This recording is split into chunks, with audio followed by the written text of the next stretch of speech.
الحمد لله رب العالمين الرحمن الرحيم مالك يوم الدين إياك نعبد وإياك نستعين اهدنا الصراط المستقيم صراط الذين أنعمت عليهم غير المغضوب عليهم ولا الضالين. ألف لام را تلك آيات الكتاب المبين إنا أنزلناه قرآنا عربيا لعلكم تعقلون نحن نقص عليك أحسن القصص بما أوحينا إليك هذا القرآن وإن كنت من قبله لمن الغافلين. إذ قال يوسف لأبيه يا أبت إني رأيت 11 كوكبا والشمس والقمر رأيتهم لي ساجدين. قال يا بني لا تقصص رؤياك على إخوتك فيكيدوا لك كيدا إن الشيطان للإنسان عدو مبين. وكذلك يجتبيك ربك ويعلمك من تأويل الأحاديث ويتم نعمته عليك وعلى آل يعقوب كما أتمها على أبويك من قبل إبراهيم وإسحاق إن ربك عليم حكيم. الله أكبر.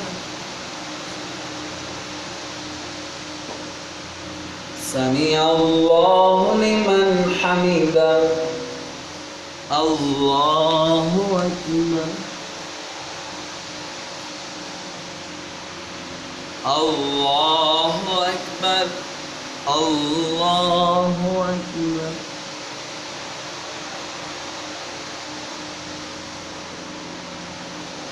الله أكبر.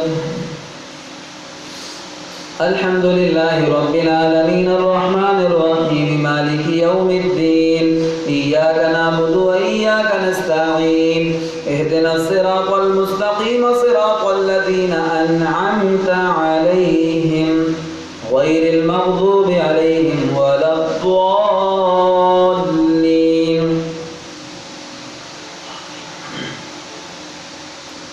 لقد كان في يوسف وإخوته آيات للسائلين إذ قالوا ليوسف وأخوه أحب إلى أبينا منا ونحن عصبة إن أبانا لفي ضلال مبين.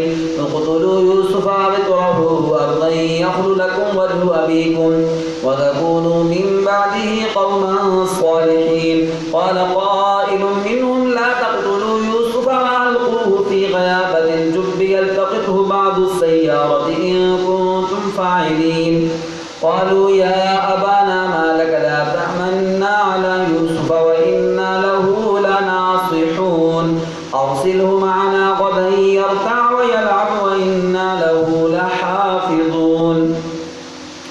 قال إني ليحزنني أن تذهبوا به وأخاف أن يأكله الذئب وأنتم عنه غافلون. قالوا لئن أكله الذئب ونحن عصبة إنا إذا لخاسرون.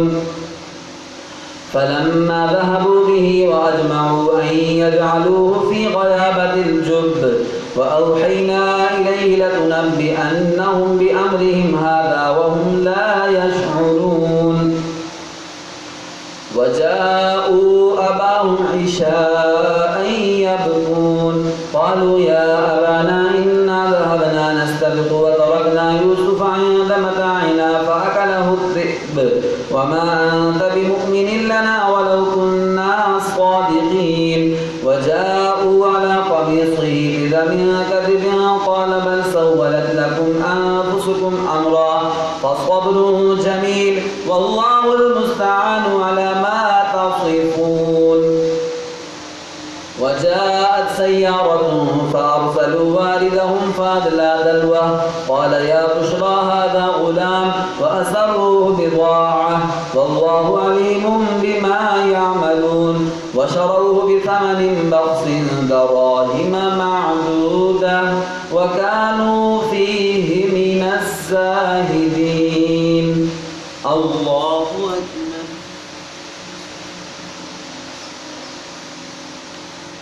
سمع الله لمن حمده.